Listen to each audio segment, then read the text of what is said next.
Hello, everyone, again, and welcome to our Data to Discovery final presentations this summer. We are just wanted to request that you, first of all, we're going to record this session and put it on the web. We are very glad that you're here today. And we'd like you to just first mute your microphones and turn your cameras off so that we can maximize bandwidth. Oh, I'm realizing that my camera's off right now. I'll turn it right on for a moment here. Please ask questions as they come to mind in the chat. We will bring up the questions at the end of each of the presentations, and we'll do a Q&A, at that time. So without further ado, I'm just going to begin with some introductions. So of course, I'll just reiterate that this is the Caltech JPL Art Center Data to Discovery Summer Internship Program final presentations. And I'm going to just introduce first the organizers, my co-organizers in the programs are Scott Davidoff at JPL, Maggie Hendry at Art Center, Santiago Lambeda at Caltech and Art Center, and myself. And this year we worked with 3 research groups who are led by Benji Donitz at JPL, Victoria Orphan at Caltech, and JT Rieger at JPL. And our fabulous team of interns this summer are Adam Kosha, Noah Deutsch, Malika Karana, Jasmine Otto, and Malvika Bhatt. And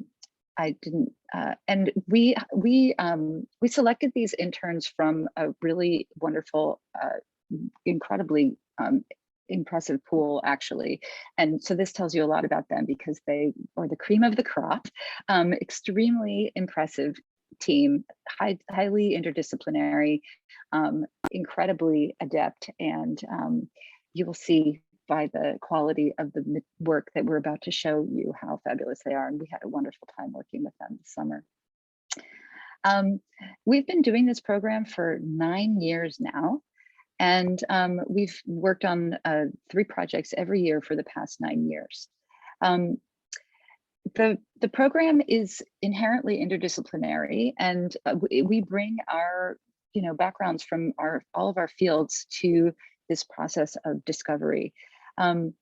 The process is inherently part of what we cherish because it actually is when discoveries get made. Often people think about visualization software as the product by which one can make discoveries, but one of the things that we love about what we do is that discoveries happen all throughout the summer, not just through the use of finished software.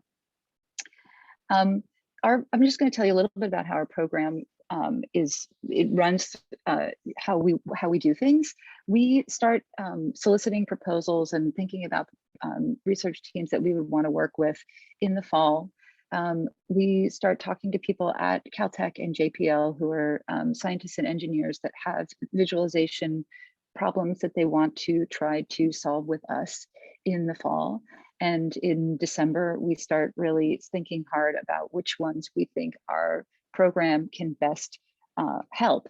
And then in January, we start talking to prospective interns and thinking about making matches between the problems that we are thinking about solving and the skills that the prospective interns have. And once we pull the teams together, we start working very intensively in June. And by this time of year, in mid to late August, we have working prototypes of visualization software. And that's what we're going to show you today. So the program is structured around 3 projects every summer. We hire 3 computer scientists, each one to lead developing the code for each of the projects. And then we have 2 designers who work across all 3 of the projects. And then the 4 of us, Maggie, Scott, Santiago, and myself, we supervise all of the work. This year, our team, as I mentioned before, Malika and Noah are our designers.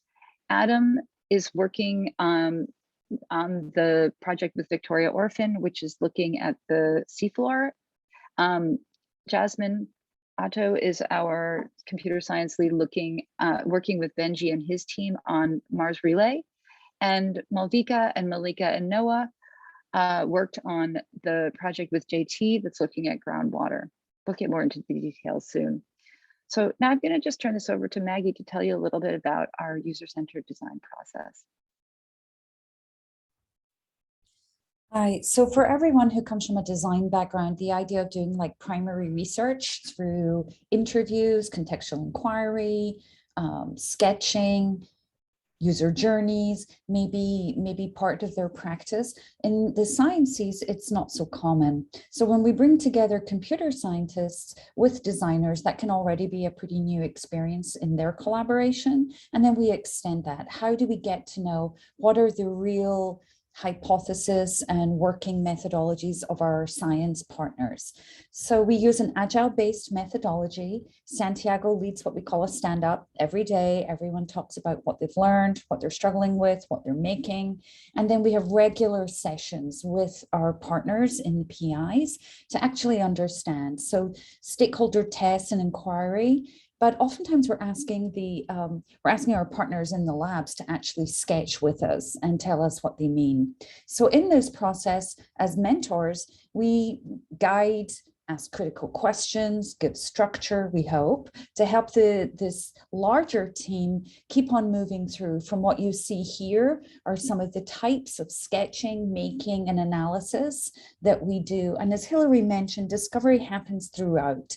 So the final visualizations are not the only visualizations. We use it throughout with mixed media prototypes and use cases to actually challenge the design ideas. Do they really fulfill and extend the PI's hypothesis, data, and work modes?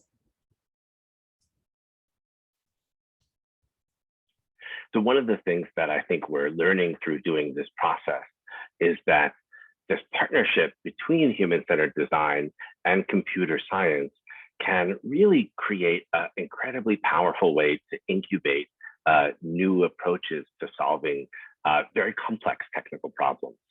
And so, like, why do we think that works? I think hopefully this graphic makes it feel complicated, but I think one of the ideas here is it shows you one of the things that's challenging about working with data visualization. Each of these different y-axes here represents a different data type.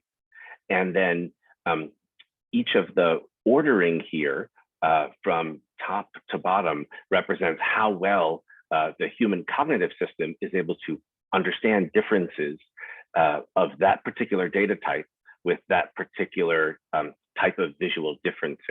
And what you can see is it's a pretty complicated mess to try to put together the exact right data and the right interaction to solve any particular problem. And so one of the things that I think we're learning through doing this that's been so exciting is that this particular mix seems to work. And we've been doing the program actually for, this is our 9th year now. And I think we've just shared a couple of the highlights here that kind of span from research papers to a space technology research fellowship from NASA, to funded projects that have supported different parts of the AMOS technology, to instrument commanding and science analysis for Mars rovers.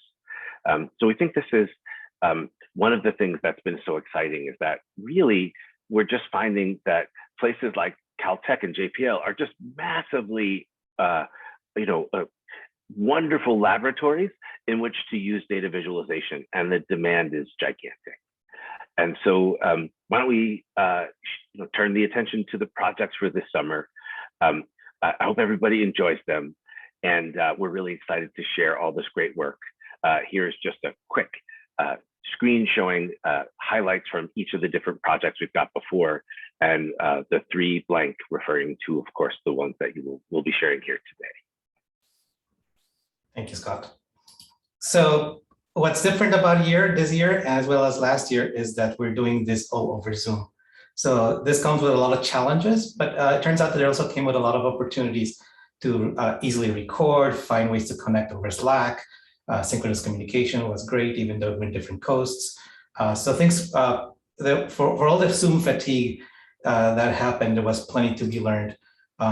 We were able to meet and have these wonderful conversations and get to know each other a little bit over Zoom. And we tried to create a larger support system, of course. Each of the interns met with the PI groups on a regular basis every week. And we also had lunch bunches where we brought alums, some of which are in the audience today, to kind of chat with our interns and kind of just give them a whole context of the family that we create from this program, which is really cool. And of course, they surprised us and they decided to come for a couple of days, and we actually got to see our interns in person, which was amazing and super cool. And it was a great way to connect. And ultimately, I think the work is gonna just shine as you will see. So the 3 projects that we're gonna talk today, this is the order we're gonna present. We're gonna start with the Mars Relay project with Benji as the PI. Then we're gonna do the Victoria Orphan project with ocean microbiology studies. And we'll wrap up with JT's project with Waterfall. And it's a large group of people, collaborators for each of these groups, and our interns will talk about each of these. So we'll get started with our first project, Mars Relay.